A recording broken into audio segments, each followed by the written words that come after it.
papacheck upin mo muna. Pagka-check up mo, magbabayad ka kagad. Kasi may consultation yun. Bibigyan ka ngayon ng request ng mga test kung anong gagawin. Pagkatapos mo magawa yung mga test ngayon, babalik ka ngayon. May additional bayad na naman yan. After na naman yan, resetahan ka, uwi ka sa inyo, magpapagaling ka, babalik ka na naman para sa final consultation. Nasa 3 balik. Pag nagkakaroon ka ng sakit, hindi lang tonsillitis ha. Yan lang natin. A long time ago, ang paulit-ulit about tonsillitis. Buong detalye about tonsillitis. Hindi dapat nagkakaroon ng 3 to 5 times ang tonsillitis ang isang tao sa loob ng isang taon, bata man o matanda. Natalakay na natin yan. So hindi tayo doktor pero experience natin yan. Isa sa mga pinag-aalala natin dahil danas ng anak ko. So paulit-ulit ang nangyayari ng tonsillitis, lagi nagko-confine. Nasabi na natin about dun sa rheumatic heart disease na pwede mangyari sa isang tao. Explain din natin kung ano yung dahilan kung bakit nagkakaganon ng dahil lang sa tonsillitis. Karamihan kasi sa atin, alam natin ang tonsillitis lang. Pero hindi pala yun ganun lang. Okay? Kapag lagi siyang nararanasan ng isang tao, ay hindi pwede. Kasi hindi maganda yung pwedeng maging cause. Dahil sa pagkakaroon ng tonsillitis, lagi. Lalong-lalo na sa loob ng isang taon. Siguro itong content na ito, everything about tonsillitis, ay mga nasa 8 times na. Pagbibigay ka alaman tungkol sa tonsillitis. Sa dami ng doktor na experience ko, lahat yung pinapasok ko sa isip ko, pinalagdag ko sa alaman ko at sinishare ko sa inyo. Okay?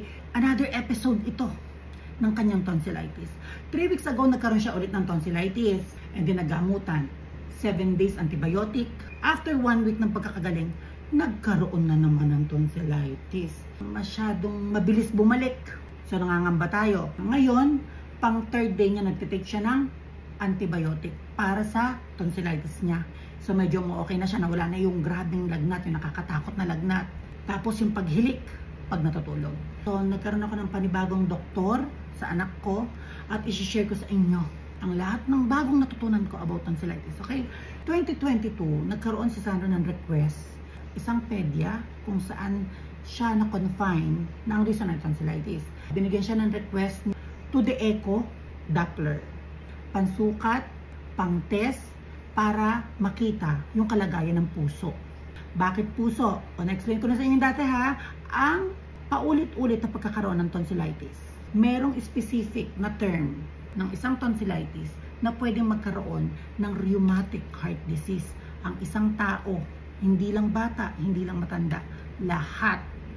Kung paulit-ulit ang pagkakaroon ng tonsillitis. Ano itong rheumatic heart disease? Merong parte ang tonsil na merong tonsillitis at ang puso na kapag ginagamot ang ating tonsillitis ay ginagamot din yung part ng puso na yon. Nalilin lang siya na ito ay part ng puso. So, nagiging disadvantage para sa puso kapag nagkakaroon ng tonsillitis na paulit-ulit. Kasi nagkakaroon din ng epekto sa puso yung pagkakaroon ng tonsillitis habang nagagamot. Nagkakaroon ng epekto ang pagkakaroon ng tonsillitis sa puso ng isang tao kapag paulit-ulit.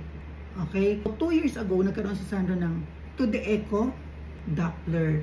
Ngayon, naitabi ko yung request na yon. Bakit hindi ko siya ginawa 2 years ago? Dahil nga sa paiba-iba ng doktor ni Sandro.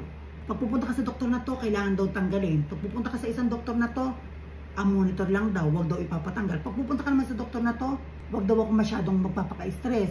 Dahil ang rheumatic disease ay ganito, ganun. So nauudlot, dahil nga, iba-iba yung mga doktor. Iba-iba yung mga sinasabi. Iba-iba yung suggestion. Iba-iba yung gusto. Well, respeto sa mga doktoran. Nakakatagpo talaga ako ng mga doktor na alam kong concern talaga. Okay? So, hindi natuloy ang to the echo para makita ko yung kalagayan ng puso ng anak ko 2 years ago. Kasi may mga doktor na kumontra talaga na wag na. Okay? So, sa pagkakaroon niya ng tonsillitis, ngayong April, magkasunod. Pagkagaling, ayan na naman. Yung request ko na itabi, pinagawa ko na. Nagpagawa ako ng x-ray, titignan ko kung gaano ka-healthy yung baga. Nagpagawa ako ng CBC, ng ASO, at saka nung Doppler na to the echo. Para makita ko yung kalagayan ng puso. So, ito yung mga result. Good. CBC, okay. X-ray, okay. And finally, to the echo with Doppler ay okay. Itong content na to, dagdag kaalaman to ha. Matagal natin kino-content itong tonsillitis na ito. Kasi marami sa atin, lalo ng mga magulang, nakala natin ay simpleng tonsillitis lang yan. Na parang trangkaso lang, nadadaan lang. Hindi pala yun ganun. Pero hindi ko rin sa inyo sinasabi na may exaggerated kayo. Na kapag may tonsillitis anak nyo, ay mataranta ka agad kayo. Okay, binibigyan ko lang kayo ng kaalaman. Anong dapat mong gawin kapag feeling mo lagi nang may tonsillitis yung anak mo? Na natutunan ko kanina lang. Okay? Yung bagong doktor ng anak ko, tinanong ko, bago pala magkaroon ng rheumatic heart disease dahil sa paulit-ulit na pagkakaroon ng tonsillitis, meron pa pala munang rheumatic fever. At sa rheumatic fever, ang magiging dahilan para magkaroon ka ng heart disease. Ganun pala daw yon. Ang tinanong ko sa doktor niya, kailangan na po ba talagang operahan yung tonsillectomy, kung saan tinatanggal yung tonsil para hindi na magkakaroon ng tonsillitis. Sabi sa akin ng doktor, may mga significant daw kung dapat nang tanggalin ang tonsil para hindi nagkakaroon ng tonsillitis. Sabi ko, Dok, ako kasi talaga, ayoko talagang ipatanggal. Pero kung ang anak ko naman nagsasuffer lagi sa antibiotic, kung ang anak ko naman lagi rin naman nasa ospital, lagi rin nagpapacheck up, mas pipiliin ko ng ipatanggal. So may mga significant daw. Pero ang isa sa significant na nakita ng doktor ay yung paghihilik, lalo-lalo na kapag may tonsillitis. So meron palang eksena na kapag naghihilik, meron eksena na mag-i-stop, and then yung oxygen bumabagsak. Yun yung delikado. Isa sa significant na kailangan operahan o tanggalan ng tonsil yung isang tao. Okay, so may ganun kasi yung anak ko. Sabi ng doktor niya, sa nakikita niya, base sa mga resulta, ay hindi pang opera, hindi pa pantanggal, hindi pa pang tonsillectomy. Pero, kung yung eksena nga ay naghihilik, naapektuhan yung pagtulog, bumabagsak ang oxygen, ay kailangan ng operahan. Medyo mahal ang pagpapa-opera ng pagpapatanggal ng tonsil. May slide promote ha. Ang bagong henerasyon kasi, tinutulungan natin mga kampanya, kasi naniniwala tayo sa kanila, ay pinipilit ako pa ho ang pinipilit kasi ayokong umingi ng tulong, pero pinipilit ho ako ng team ng ang bagong henerasyon para magkaroon ng GL or guarantee letter para paoperahan yung anak ko. Nakakatuwa, parang hinulma ako talagang mapunta ako sa party list na ito, na hindi tayo naniniwala sa party list dati. Pero imagine mo kung kailan ako nakakita ng party list na sigurado ako at pinopromote ko, doon naman nagkaroon ng mindset sa isip ko na kailangan ko na talagang paoperahan yung anak ko. Doon pumapasok ngayon yung party list na kahit pa paano ay natutulungan ko, natutulungan din ako. Na sila ang nag-o-offer, hindi ho ako nagtatanong. Alam nila na kailangan ko at sila ho ang makulit na sige na, tanggapin mo na ang tulong. Ito'y para sa anak mo naman, hindi naman para sa'yo. Okay? So, thank you, Ma'am Bernadette Herrera. Wala pa po, hindi ko pa ho kayo kukontakin about din sa GL na yan dahil kailangan ko muna maghanap ng doktor, surgeon na gagawa ng tonsillectomy na tatanggap ng GL. Pero sa offer nyo po, sa pangungulit nyo, kahit tinatanggihan ko, sobrang thank you po. At nakasandal na ako dyan. Feeling ko meron na akong pundasyon, lakas ng loob din para ituloy na itong opera para sa anak ko. So balik na tayo kay doktor. Okay? Bilang magulang ha, may eksena tayo na kapag tinonsillitis yung anak natin, tataranta na tayo. Hindi natin alam kung anong gagawin natin. Naku, baka mamaya magkaroon ng sakit sa puso. Di ba ganyan na tayo? Normal sa pagiging magulang yan. Yung iisipin mo, yung hinaharap na baka gano'n na yung mangyari. Kahit ako natataranta din ako. So meron ako sa inyong isang pagagawa. Sabi sa akin ng doktor kanina, shout out Doktora Escanio. Napakagaling mag-explain, nakakaloka. Tuwang-tuwa tayo nang umuwi tayo, dagdagan kaalaman natin. Tinanong ko si doktor, kunyari nag-aalala ko, kunyari may tonsillitis yung anak ko paulit-ulit, tapos ayoko siya magkaroon ng rheumatic fever or heart disease. Anong pwede kong ipatest? Para at least, nandun ako sa lab test, kung ano man malapit sa akin, ipapatest ko na para yung loob ko makampante. Okay? So ang sabi niya sa akin, kapag nararamdaman daw ng isang tao, yung mga joint, ano ba sa Tagalog ng joint? Mga tuhod, ay parang pagod na pagod, ngawit na ngawit, or masakit. May something. Okay? Ibig sabihin, may chance na magkakaroon ka ng rheumatic fever na. So, kung na-experience na yun ng tao, kailangan magpapagawa ka ng test. Ang test na yan ay ASO at ESR. So, feeling ko mura lang itong test na ito kasi ASO lang napagawa ko, yung ESR hindi. So, dyan pa lang, makakampante ka na. Okay? Napakamahal po ng pagpapa-check up. Okay? May mga eksena pa, napapa-check upin mo muna. Pagka-check up mo, magbabayad ka kagad. Kasi may consultation yon. Bibigyan ka ngayon ng request ng mga test kung anong gagawin. Pagkatapos mo magawa yung mga test yan, babalik ka ngayon. May additional bayad na naman yan. After na naman yan, resetahan ka, uwi ka sa inyo, magpapagaling ka, babalik ka na naman para sa final consultation.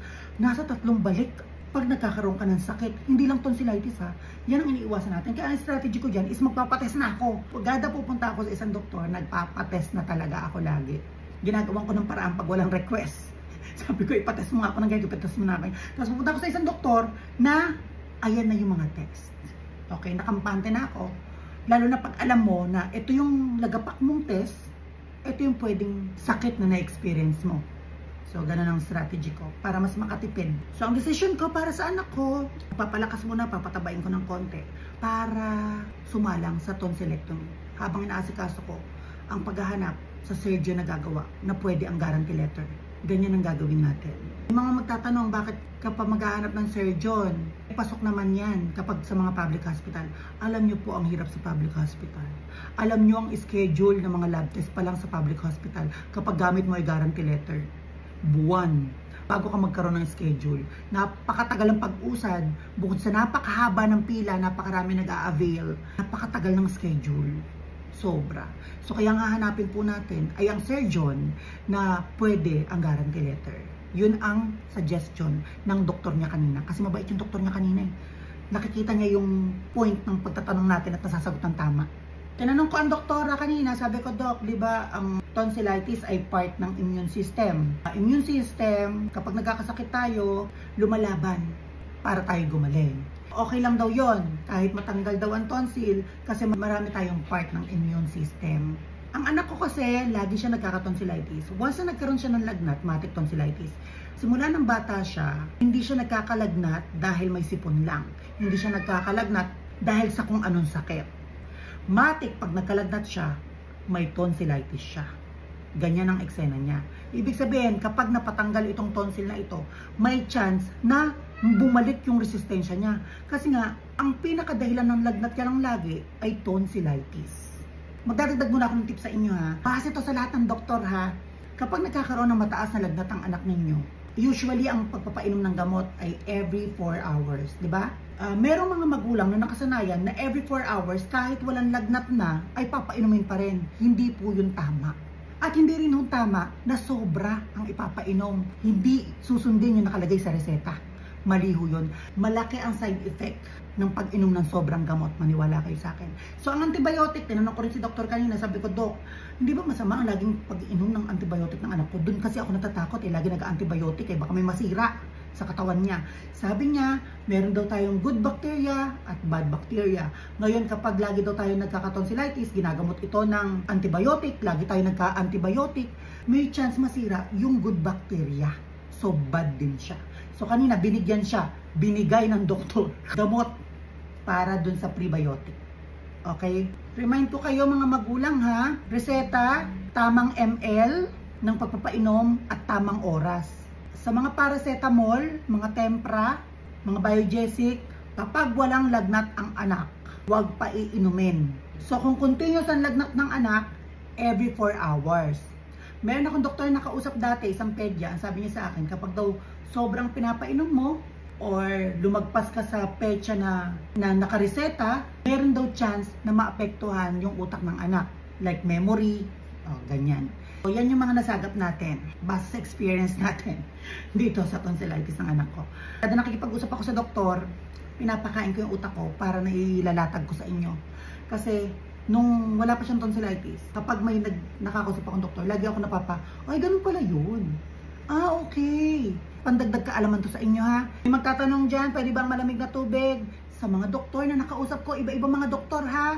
Sabi ng isang doktor, pwede ang malamig, pwede ang ice cream. Sabi ng isang doktor, huwag mong pagmamalamigin. Kailangan yung normal na tubig lang.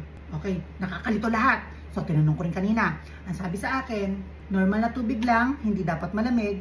Pero kung sakaling nahihirapan na yung lalamunan, yung talagang asin hirap na, pwede naman daw ang tubig na malamig. Kasi ang tubig na malamig, nakakatanggal siya ng maga ang lalamunan. So, yun ang reason niya, pati ang ice cream. Hanggat maaari, iwasan ang lahat ng uri ng candy. May mga bata na kahit anong kain ng candy na hindi nagkakatonsillitis, maswerte ang mga yan. Napakagastos magkasakit. Sa experience ko sa lab test ngayong taon, 2025, April, mas mahal ang lab test ng bata kaysa sa matanda. Itong CBC niya at saka ASO niya, umabot yan ng 900. Ito namang x-ray niya, 500. And then itong to the echo Doppler, ang total niya, 3,650. Yung mismong gumawa, mismong nag-test, plus yung nagbasa, 2,000 plus 900 check-up. Kulang-kulang 7,000. Ito pa lang yun. So, ang total na gastos ko ha, hindi na natin sasama yung 3 weeks ago nung nagkaroon siya ng tonsillitis. Ngayon lang, ang pinaka naging total natin, nasa at least 11 to 12,000. Ganyan kagastos magkasakit. Sa isang pisong candy, nasa 12,000 ang kapalit. Okay, wala naman tayong choice eh. Anak natin yan. Ang pinaka magagawa na lang natin is aral. Ang problema pa ulit-ulit. Pinakasolusyon talaga nakita natin ay tonsillectomy. So, ang tabayanan nyo, tonsillectomy ng aking anak. Thank you.